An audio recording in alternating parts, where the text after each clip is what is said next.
कोई विषम समस्या यदि आपके सामने खड़ी होती है, विषम समस्या जिसका कोई निराकरण हो ही नहीं रहा, सब दूर हाथ जोड़ लिए, सबसे कह लिए, सबको प्रणाम कर लिया, सबसे बोल दिया, सबसे विनय कर ली, तो भी वो समस्या मिट ही नहीं रही है, तो हमारा निवेदन है 5 बेलपत्र, 5 दुर्वा, दुर्वा जानते हो, दूब, दुर्वा, 5 दुर्वा, 5 बेलपत्र, 5 कनेर के पुष्प शिव जी को समर्पित कर उसी 1 लोटे जल से 5 बार शंकर भगवान को जल चढ़ाना प्रारंभ करिए।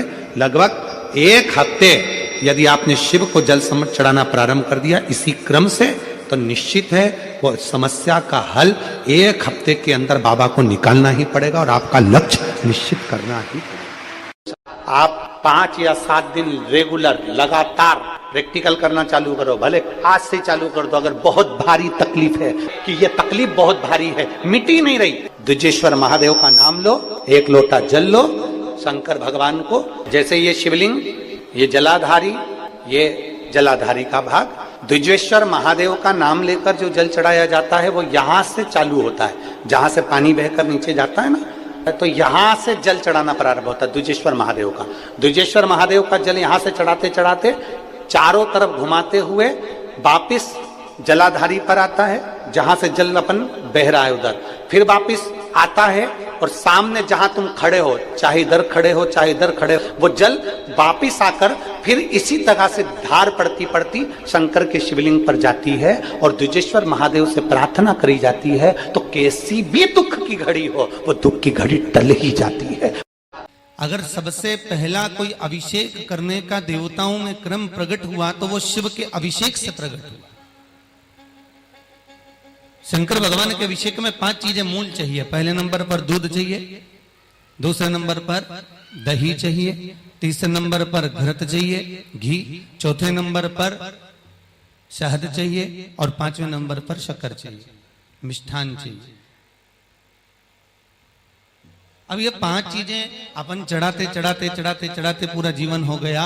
रोज आप शिव जी को चढ़ाते होगे, सावन महीने में चढ़ा रहे होगे, शंकर जी को शिवरात्रि पे भी चढ़ाते होगे, या कोई भी मूर्ति की, चाहे नारायण हो, लक्ष्मी हो, राम हो, कृष्ण हो, कोई भी देवता हो, उनका जब हम अभिषेक करते हैं तो ये 5 चीजों की जरूरत हर व्यक्ति को पड़ती है। ये पंचामृत की जरूरत है। क्यों लेकर जाए हम कृष्ण के पूजन में, हम अभिषेक में ये 5 चीजें क्यों लेकर जाए? उसकी मूलता है। पहले नंबर पर दूध। भगवान शंकर को जब हम दूध समर्पित करते हैं तो हमारे घर का वंश बढ़ता है। क्या बढ़ता है? वंश। जब हम शिव को दूध समर्पित कर रहे हैं, पंचामृत की वस्तुओं में हम जब दूध समर्पण कर रहे हैं, हम अभिषेक में अगर नारायण का अभिषेक कर रहे हैं, लक्ष्मी का अभिषेक कर रहे हैं, राम का अभिषेक कर रहे हैं, शिव का अभिषेक कर रहे हैं, शंकर का अभिषेक कर रहे हैं, या हम किसी भी देव का अभिषेक कर रहे हैं, उसमें दुग्ध मूल है। क्योंकि दूध जब हम समर्पित करते हैं तो ये हमारी वंश की वृद्धि करने वाला, वंश बढ़ाने, ये हमारा वंश बढ़ा रहा है। दूसरे नंबर पर दही।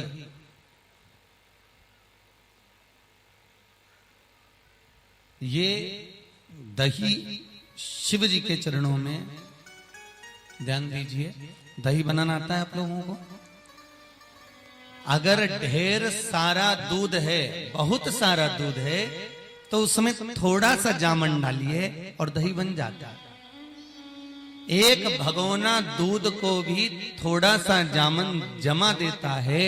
उसी तरह शास्त्र कहता है कि यहाँ दही शिव को इसलिए समर्पित करा जाता है कि अगर भाई भाई में विवाद हो रहा हो, देवरानी जेठानी आपस में झगड़ रही हो, अगर कहीं सास बहू में क्लेश हो रहा हो, किसी का घर टूट रहा हो, किसी का घर अगर खंडित हो रहा हो, कोई परिवार आपस में टूट कर जा रहा हो, कोई भाई भाई आपस में झगड़ कर जा रहे हो, तो शिव का अभिषेक दही से करने से परिवार वापस जुड़ जाता है। इसलिए पंचामृत में दही की मूलता कही। पंचामृत में दही मूल हो गया। आप लोगों ने भी न जाने कितनी बार अभिषेक करा होगा, परंतु आप लोगों को भी सोचने में आता होगा कि दूध क्यों चढ़ाएं, दही क्यों चढ़ाएं, घृत क्यों चढ़ाएं, शक्कर क्यों चढ़ाएं, घी क्यों चढ़ाया।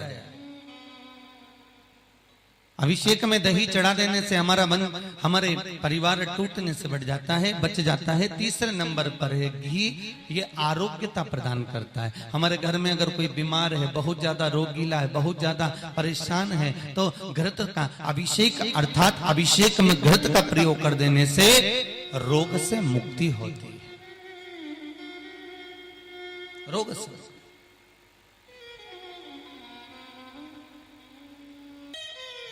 मेरे शिव देने वाले, औघड़ी जटाजूट बांधने वाला स्वयं शिव विश्वास है। और इस विश्वास को, शिव जी को जब हम दूध समर्पित करें तो वो वंश की वृद्धि करता है। दही समर्पित करते हैं वो घर को जोड़ता है। घी समर्पित करते हैं वो रोग से मुक्ति करता है। शहद जब हम समर्पित करते हैं तो बच्चों की विद्या को प्रबल करता है। घर में अगर कोई विद्या अध्ययन कर रहे हैं, कोई पढ़ रहे हैं, कोई आनंद ग्रहण कर रहे हैं, उनको विद्या की प्रबलता देने वाला वो शहद होता है जो शिव को समर्पित करा जाता है। और 5वें नंबर पर है मिठाई, शक्कर, खांड। आखिर उसको समर्पित करने का भाव केवल इतना रहता है कि हमारा जो व्यापार है, हमारा जो व्यवसाय है, बहुत मिठास से पूर्ण चलता रहे, इसलिए शक्कर समर्पित करी जाती है।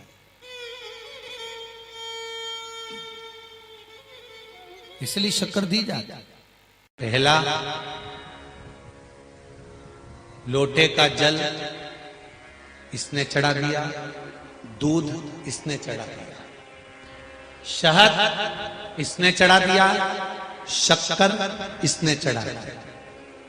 ये पंचामृत स्नान अलग अलग हाथ से हुआ। किसी ने कुछ चढ़ाया, किसी ने कुछ चढ़ाया। तो शास्त्र कहता है वर भी पृथक पृथक भाग में। कई लोग कहते हैं शिव जी की पूजन में गंगा का जल होना जरूरी है।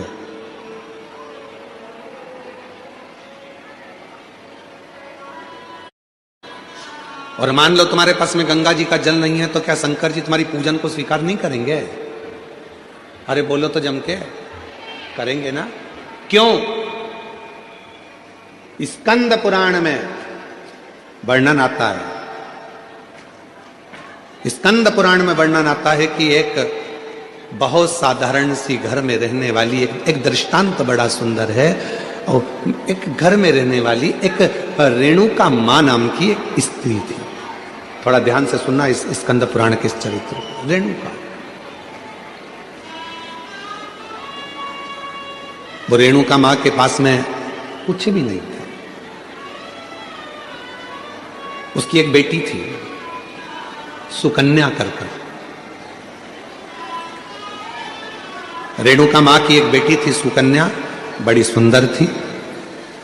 और रेणुका मां भी शंकर भगवान की पूजन करती थी और सुकन्या भी शिव जी की पूजन करती थी। सरल विधि से पूजन करते। मंदिर जाते थे तो जाते जाते कोई वृक्ष की पत्तियां मिल जाती थी, वो शिव जी को चढ़ा देते थे।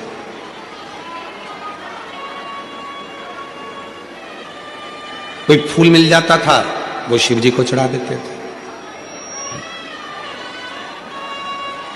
और कई बार ऐसा हुआ कि रेणुका सुकन्या को कोई पत्ती नहीं मिली, कोई फूल नहीं मिला, तो उन्होंने जल चढ़ा दिया। कई बार ऐसा भी हुआ कि सुकन्या और रेणुका को जल भी नहीं मिला, तो उन्होंने 3 बार ताली बजा दी। कई बार ऐसा हो गया सुकन्या और रेणुका को कि वो मंदिर भी ना जा पाए, तो उन्होंने शिखर का दर्शन कर लिया। शिखर का दर्शन।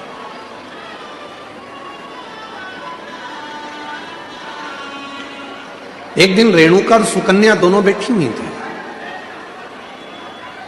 और रेणुका सुकन्या बैठी हुई थी, और वहीं से एक संत का निकलना हुआ। बड़े विरक्त संत थे, शंकर जी के परम भक्त थे वो भी।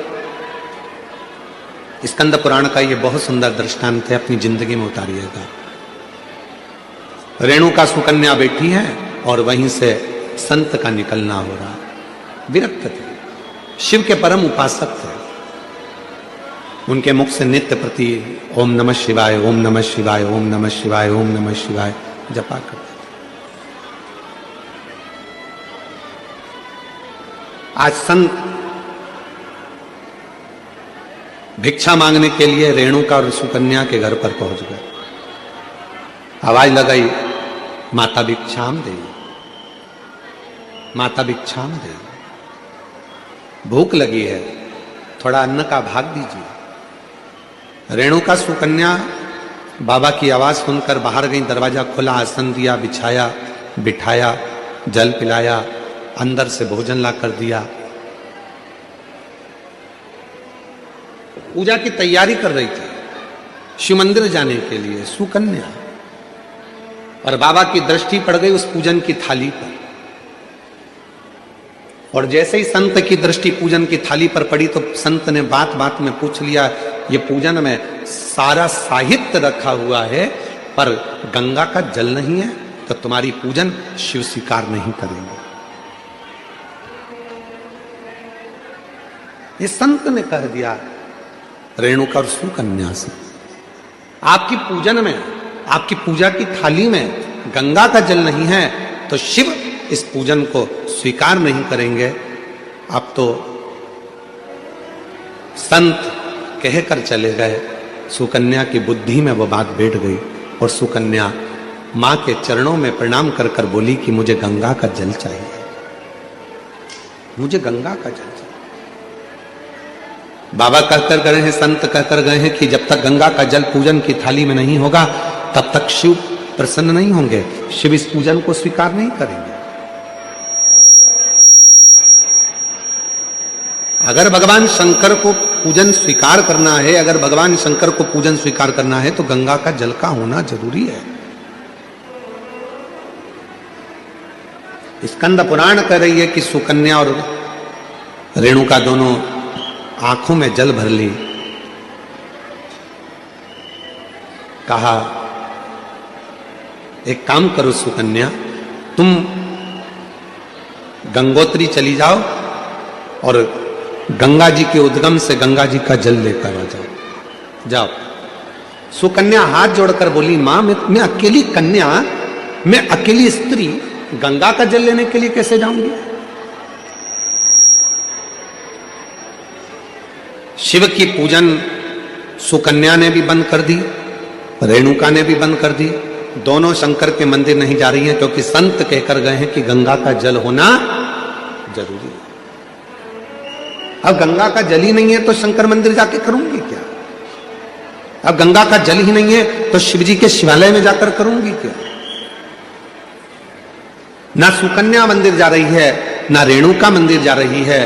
तभी मेरे ओघड़ दानी ने ध्यान दिया और आज भगवान शंकर का चेहरा कुछ उतरा हुआ था तो नंदी ने पूछ लिया, प्रभु क्या बात है, आज आपका मुख उतरा हुआ है,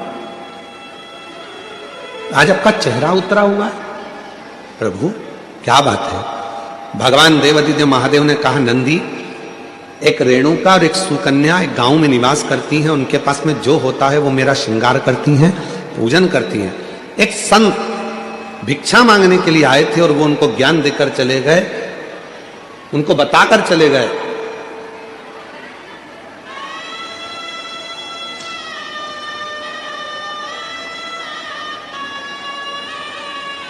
कि गंगा के जल के बिना शिव पूजन को स्वीकार नहीं करते। ना मां मंदिर जा रही है, ना बेटी मंदिर जा रही है, दोनों विचार में लगे हैं कि गंगा का जल कहां से लेकर आए, गंगा का जल कैसे लेकर आए, दोनों विचार। और उन दोनों के जल के बिना मैं फीका हूं। तभी भगवान शिव के पास से नंदी दौड़ कर गए, आप चिंता मत करो, आपका चेहरा उतरा हुआ देखकर, मुख उतरा हुआ देखकर मुझे अच्छा नहीं लग रहा। दौड़ कर गए नंदी और नंदी ने जाकर एक साधु का रूप रखकर पहले तो संत को समझाया कि गंगा का जल की मूलता नहीं, मूलता है शिव भक्ति की। जाओ जाकर सूचित करो संत मानते नहीं थे तो नंदी ने अपना असली विग्रह धारण किया। बड़े बड़े सींग, बड़ा विराट सा स्वरूप नंदी का, बड़ा विराट सा।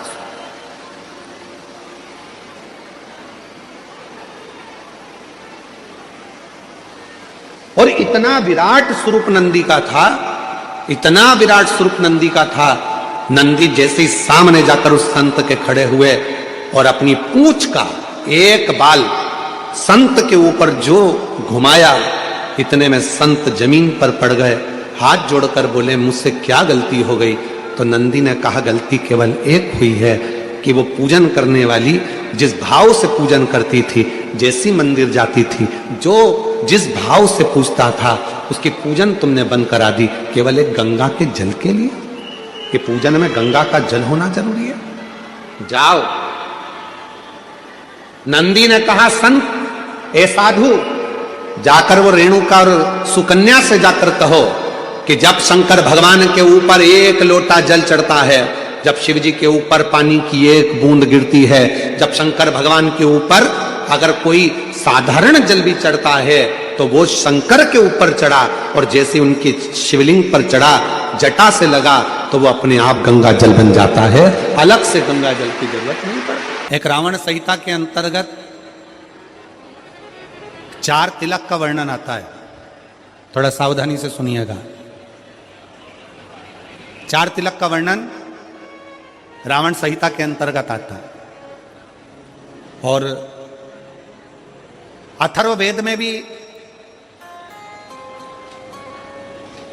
कुछ वृक्षों की फल पत्ती का वर्णन आता है, उसका भी स्मरण इस कथा के माध्यम से। पहले नंबर का तिलक होता है सफेद आंकड़े की जड़ का तिलक। सफेद आंकड़े की जड़ का तिलक।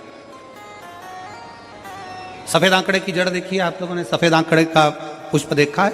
हम आस्था चैनल वालों से भी निवेदन करेंगे कि कथा में जिस जिस तिलक का वर्णन किया जाए उसके पौधे का दर्शन भी कराएं, जिससे लोगों को मार्गदर्शन मिले कि कौन सा पौधा बोला जा रहा है। सफेद आंकड़े की जड़ का तिलक, और यही सफेद आंकड़े की जो जड़ होती है संतान प्राप्ति के लिए तुमरुकेश्वर का नाम लेकर कमर में लाल धागे में बांधा जाता है, जैसा आप लोग पहले कथाओं के माध्यम से श्रवण कर चुके। एक होता है पहले नंबर पर सफेद आंकड़े की जड़ का तिलक। यह क्या काम आता है और किस लिए लगाया जाता है? तो शिव महापुराण की कथा कहती है, जिस दिन आपको लगे कि मुझे इस कार्य के लिए जाना है और ये मेरा कार्य सफल होना चाहिए, ये कार्य मेरा रुक रहा है, इस कार्य में बांधा आ रही है, ये कार्य मेरा अटक रहा है, उस दिन सफेद आंकड़े की जड़ को थोड़ा सा घिस कर, और घिसने के बाद उसको अष्ट विनायक में से किसी भी एक विनायक श्री गणेश जी का नाम लेकर अपने मस्तक पर थोड़ा सा तिलक उस सफेद आंकड़े की जड़ का लगाकर चले जाइए। वो कार्य आपका सफल होकर ही रहेगा, भले 8 दिन लग जाएं, 10 दिन लग जाएं, पर सफलता उस कार्य में मिलती जरूर है। पहले नंबर पर आता है सफेद आंकड़े की जड़ का तिलक। दूसरे नंबर पर अपामार्ग की बीज का तिलक। अपामार्ग एक पौधा होता है, आप लोग टीवी पर उसका दर्शन कर रहे होंगे, एलईडी पर आप देख रहे होंगे।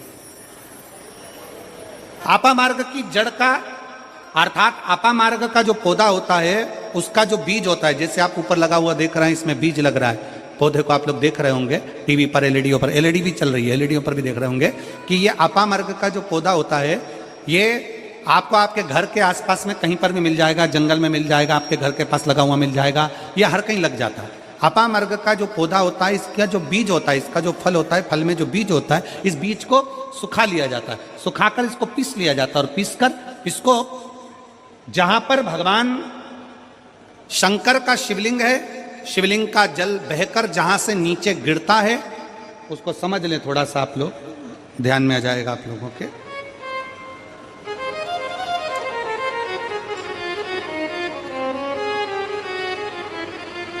इधर देखिए, शिवलिंग की ओर ध्यान देंगे।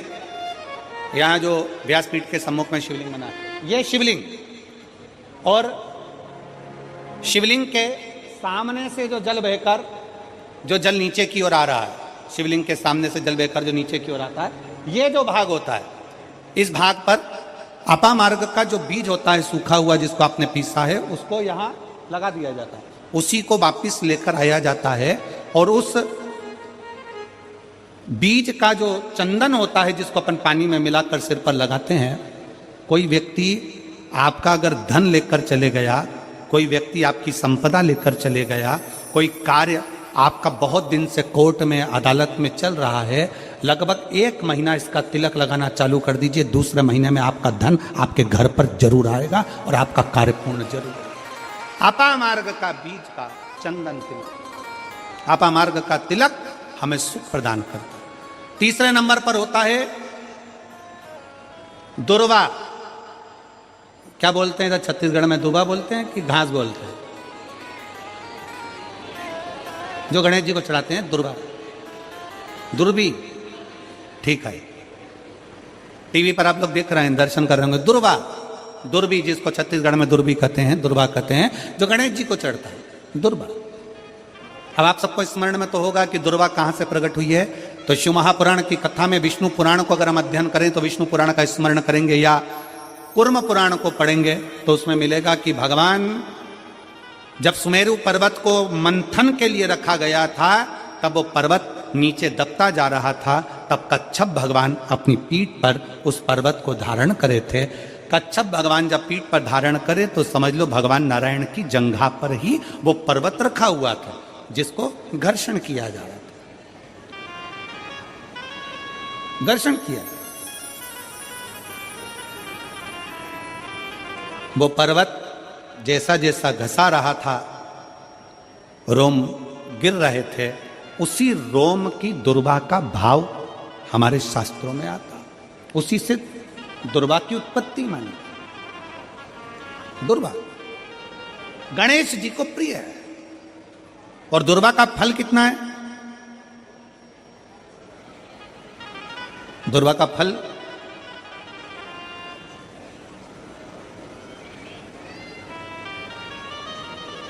जब एक असुर ने उत्पात मचाया और गणेश जी के पास सूचना गई तो गणेश जी ने उस असुर को निगल लिया।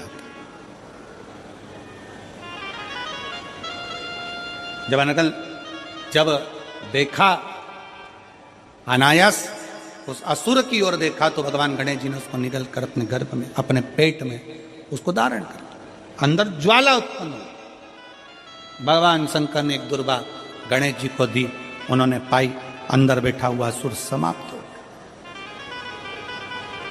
पाप कर्म हो, बेकार कर्म हो, गलत कर्म हो, असत्यता हो, या कई हमारे हाथों से हमारे द्वारा कोई पाप कर्म यदि हो जाता है, वैसे तो संपूर्ण विश्व में शिव महापुराण की कथा कहती है 4 स्थान पर प्रत्येक व्यक्ति से पाप होता है। पहला, झाड़ू लगाते समय छोटे छोटे जीव मर जाते हैं जिसका पाप माथे चढ़ जाता है। दूसरा, अग्नि जलाते समय छोटे छोटे पतंगे जल जाते हैं जिसका पाप मस्तक पर चढ़ जाता है। तीसरा, जल में कपड़े धोते समय, स्नान करते समय छोटे छोटे जीव मर जाते हैं जिसका पाप माथे चढ़ जाता है। चौथे नंबर का, चलकर जाते समय अपने पांव के नीचे, चप्पल के नीचे छोटे छोटे जीव मर जाते हैं जिसका पाप माथे चढ़ जाता है। शिव महापुराण की कथा कहती है एक दुर्वा शंकर जी को, एक दुर्वा गणेश जी को जब हम समर्पित करते हैं तो हमारे मस्तक का सारा पाप अपने आप समाप्त हो जाता है। दुर्वा में इतना तेज हो, दुर्वा। और शिव पुराण कह रही है तीसरे नंबर का तिलक है दुर्वा का। दुर्वा का तिलक, दुर्वा को चढ़ी हुई जब छोटी सी दुर्वा लेकर उसको सूखने के बाद भस्म बनाकर शंकर को चढ़ाकर उस भस्म को लाकर मस्तक पर यदि तिलक लगाया जाए, उस दुर्वा का तिलक यदि मस्तक पर लगाया जाए, कोई व्यक्ति तुमसे कह दिया कि तेरे बस का ये नहीं है, कोई ने कह दिया तू ये सरकारी नौकरी पा ही नहीं सकता, कोई ने कह दिया कि तू ये काम कर ही नहीं सकता, तू मकान बना ही नहीं सकता, कोई ने कह दिया तेरी दुकान चलेगी ही नहीं, चाहे कितनी खोल ले, अगर आपका कोई आत्मबल नीचे गिराता है तो 20 दिन तक दुर्वा का तिलक यदि मस्तक पर लगाया जाए तो आत्मबल भी बढ़ता है और कार्य सिद्ध होता है। ये दुर्वा तिलक की महत्व है। चौथे नंबर पर आता है बेलपत्र की जड़ का तिलक, जिसको हम पहले भी कथाओं में बोल चुके हैं कि बेलपत्र की मिट्टी का भी अगर तिलक लगाया जाए, बेलपत्र के नीचे की मिट्टी का भी अगर तिलक लगाया जाए तो वो भी फल देता है। तो बेलपत्र की जड़ का तिलक तो बहुत मूल है। कभी मान लो कहीं बेलपत्र की जड़ ऐसे नहीं निकालना चाहिए, बेलपत्र हरा भरा रहे तो कभी उसकी जड़ नहीं निकालनी, कभी भी। मान लो कोई बेलपत्र का वृक्ष सूख गया, कोई बेलपत्र का वृक्ष अगर सूख गया है, उसकी अगर जड़ मिल गई है तो उसको घिस कर उसका चंदन बनाकर शिव का लेपन कर उस चंदन को अपने मस्तक पर भी धारण कर सकते।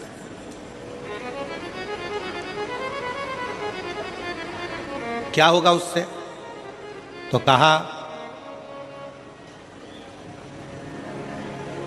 किसी व्यक्ति को कोई कार्य के हेतु आपने बोला है और वो व्यक्ति कार्य से इनकार कर रहा है, मना कर रहा है कि ये मेरे बस का नहीं है, मैं नहीं करूंगा, उठाओ तुम्हारी फाइल लेकर जाओ यहां से, ये मैं नहीं करूंगा। तुम्हें लग रहा है कि ये केस मुझे जीतना है और मैं सत्य हूं और मेरा केस मुझे जीतना है और असत्यता भारी पड़ रही है, झूठ भारी पड़ रहा है, उस समय पर बेलपत्री का चंदन का तिलक या बेलपत्री के वृक्ष की मिट्टी का तिलक व्यक्ति को सफलता जरूर देता है। उस तिलक को धारण जरूर करना चाहिए,